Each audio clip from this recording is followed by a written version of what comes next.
Leading Britain's conversation. LBC with James O'Brien.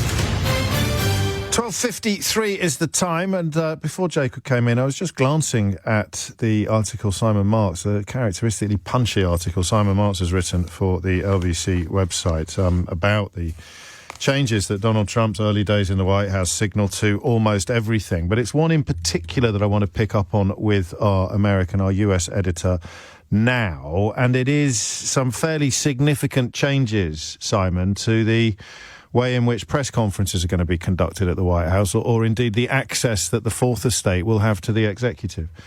Yes, that's absolutely right, James. What we witnessed yesterday at the hands of the White House Press Secretary Caroline Leavitt was the first stirrings of an effort by the new president to eviscerate the White House Correspondents Association. And the White House Correspondents Association is the organization that since 1914, when it first came into being, has basically managed press relations between journalists, the Fourth Estate here in the United States, and successive presidential administrations. And this announcement came as a complete bolt from the blue. Let's have a listen to Caroline Leavitt as she made the announcement.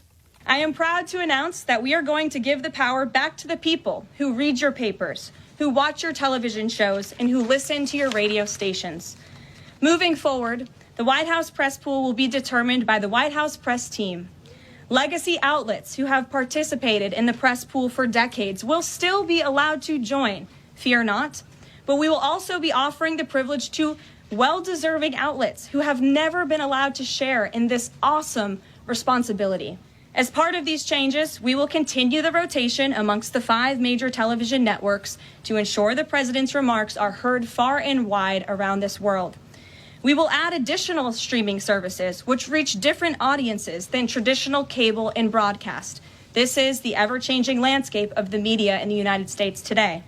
The ever-changing landscape, a move to democratize the situation at the White House. But that's simply not the case. What they're planning to do now is to make sure that those legacy outlets that she referred to, established news organizations, ABC, CBS, NBC, CNN, Fox News, the New York Times, Politico, are no longer necessarily going to make up the daily pool that accompanies the president wherever he goes, gathers pictures on behalf of the entire press corps, distributes information and dispatches explaining exactly what is going on behind the walls of the White House to all of us. And they're going to stuff those spots with people from news organizations that are not really news organizations, but propaganda outlets filled with polemicists who are pro-Donald Trump. This is the crucial point. The likelihood of critical questioning diminishes with every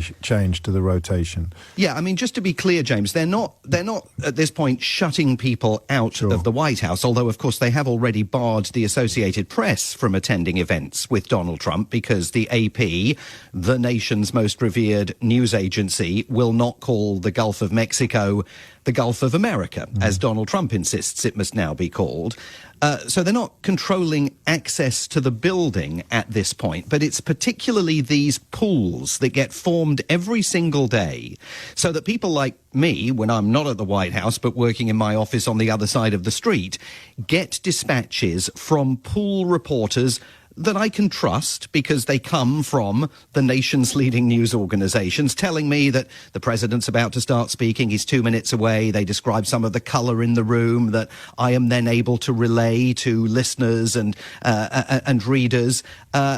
All of that is going to be placed in the hands of polemicists. And then there will be the issue of who does President Trump call on to ask questions? Yeah. And when he was standing next to Emmanuel Macron on Monday, and we may see this again tomorrow when he stands next to the Prime Minister, Sir Keir Starmer, the first question did not go in time-honoured fashion to Reuters. The AP wasn't even in the room. NBC, National Public Radio. It went to a bloke called Brian.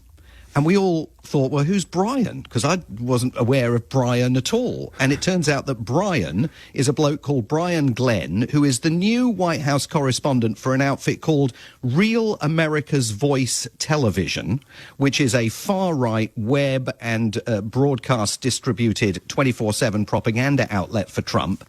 asks Trump a softball question: how great do you think your poll numbers really are? And by the way, Brian just happens to be the partner of Marjorie Taylor Greene, the Georgia congresswoman who believes that forest fires in California are started by Jewish-controlled space lasers. That's one of her more sensible opinions. So that's where they're taking it.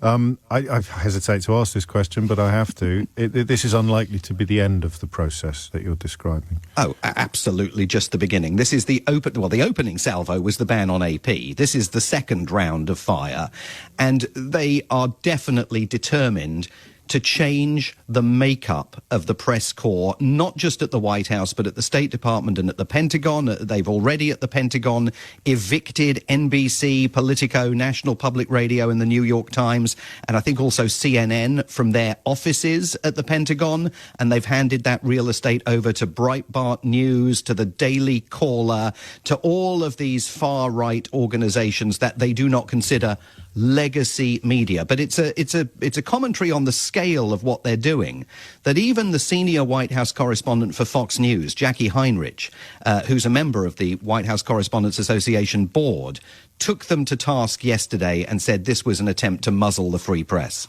I suppose moment to remember that Fox News did belatedly and eventually tell the truth about the election that Donald Trump claimed that he'd won, and of course ended up in all sorts of financial peril themselves. But Donald Trump would not see that as a mitigating factor, I don't imagine. Simon Marks, LBC's Washington correspondent, thank you so much.